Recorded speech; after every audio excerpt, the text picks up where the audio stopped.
Life Audio. The way the trials work is it can go on for 3 to 5 years. When they sent me back to the prison I had broken so terribly in for the trial. And when I got there, they said, "Yeah, you'll be with us for the next 3 to 5 years. For the length of your trial." That's where the trial was going to take place in the prison. And because it's not like in the States where you have day after day. You'll have one session, and then they'll say the next session is going to be 3 or 4 months from now. You have a right to a speedy trial, which is even gotten bad in the U.S., but this is a whole different level. So anyway, I'd already had 2 different sessions over like a 6 month, 4 month, 5 month period. And at the third one, I just said, I'm just going to be very intentional about trying to give a witness. And so, I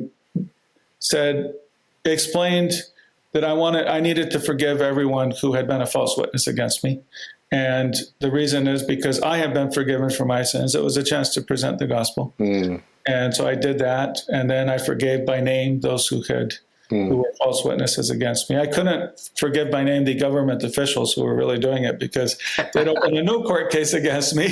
Well, President Erdogan. Yeah. So I couldn't mention him, but it was a testimony of forgiveness and sharing the gospel, and also I wanted to say, I'm blessed am I because I'm suffering in prison for the sake of Jesus Christ, and I hope that that through my suffering for Him, that I'm doing this willingly. I don't want to be in prison. I don't want to be separated from my family, but the Bible said, "Blessed am I that I'm suffering for the sake of Jesus." And I'm hopeful that by doing this, it will show His great worth. And I felt that that was kind of a victory for me.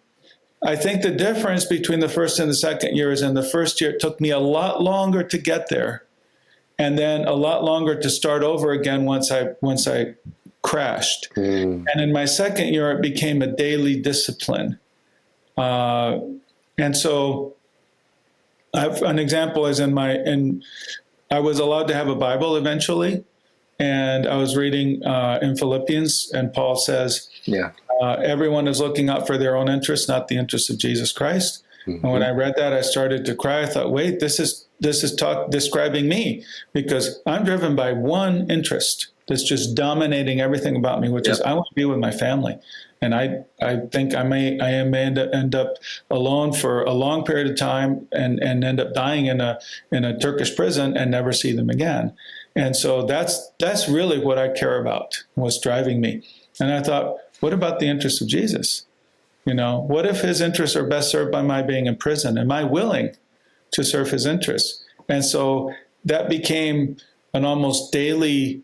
I would start out with the fear and despair in the morning, and I would start fighting to get to that point where I say, I cannot embrace being in prison, but I can embrace serving your purposes.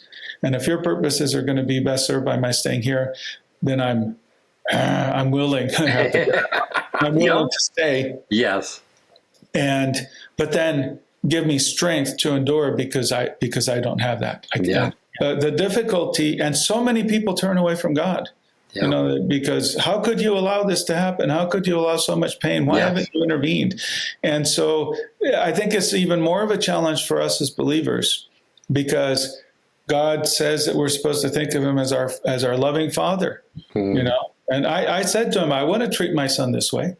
I'm a father. I want to treat my children this way. Yeah. Or, he's the husband and I'm the object of his affections. I say, I would never treat my wife in this way. Yeah. My mother said to me, Andrew, if your son had an illness that could only be cured through a painful treatment, he's too young to understand it. You would put him through that treatment, even though it's painful, right? I said, yes, I would. But I'd also say, son, I'm right here with you. And so the issue to me, although I don't like the pain, it's also, God, if I have your presence. And I think what really knocks a lot of people into that offended heart is like, look, where are you, God? I don't have your presence with me. I don't feel your love in any way or see it. And so so I had questions, and the truth is, I still have questions. Sure. You're saying the reality is we may not have answers in this life. Life Audio.